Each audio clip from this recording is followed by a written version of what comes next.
So, with the summer blockbuster season in full effect, the one movie that I've had my eye on the most happened to be one of the ones we got first this year, and that is none other than Superman.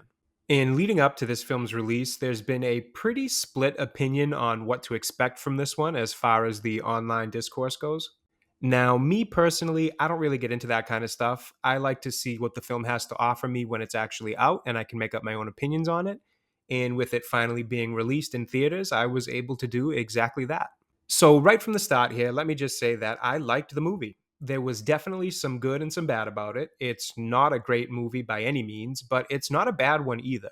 As far as this style of movie goes, I thought it was a solid and enjoyable blockbuster.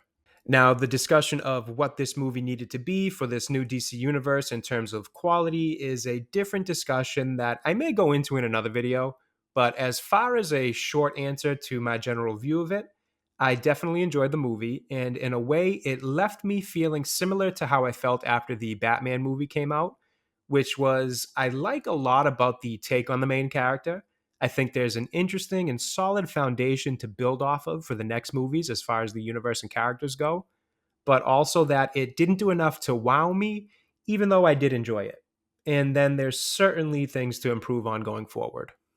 When it comes to Superman himself and the newest actor to don the red cape, David Corenswet, I think he did a really good job embracing the role of Superman.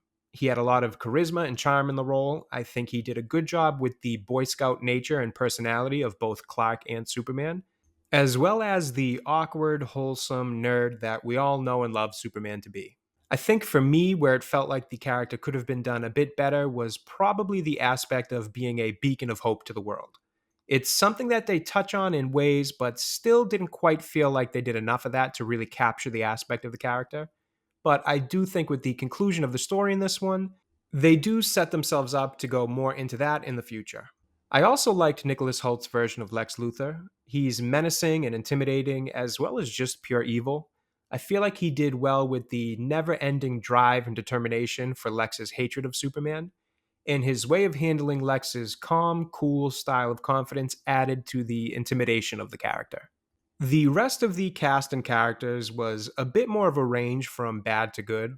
Without going into every one of them, I'd say, for example, Mr. Terrific was good, Lois was solid, and the engineer was a bit weak. And then the rest of the characters kind of fall in between those to different degrees of quality.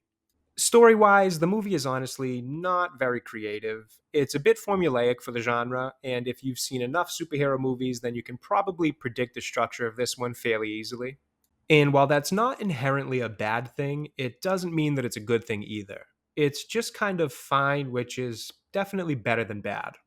I suppose I was just hoping for something a bit more creative and maybe taking some more risks to stand out. But I do also understand going a bit safe given that this is supposed to be the first movie to set up a long term movie universe plan. So not going too risky and falling flat is an understandable choice.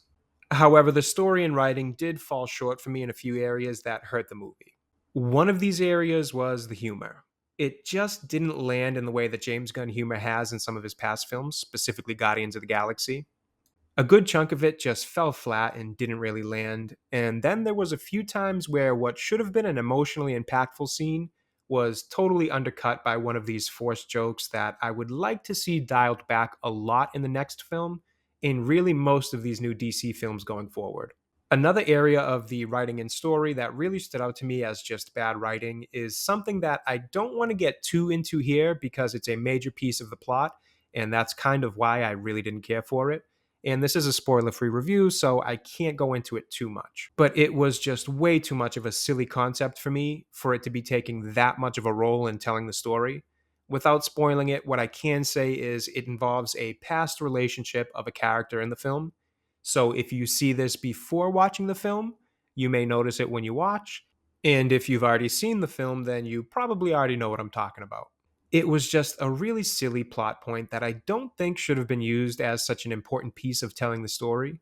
And I'd even go as far as to say that there's a way to use the core concept of it that would have been much better if you didn't do it in the silly way that they chose to.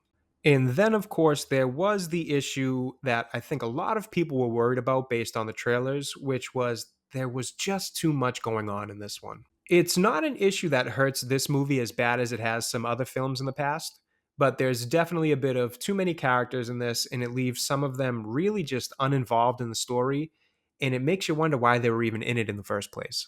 And around the third act, you really start to feel the busy nature of this story due to the amount of characters, as all of the plot threads are trying to weave back together to create a nice, neat ending for the film, but it's just got a little bit too much going on to be able to do that. And as far as some of the other fundamental aspects of the movie, such as CGI, cinematography, score, all of those things are solid in quality.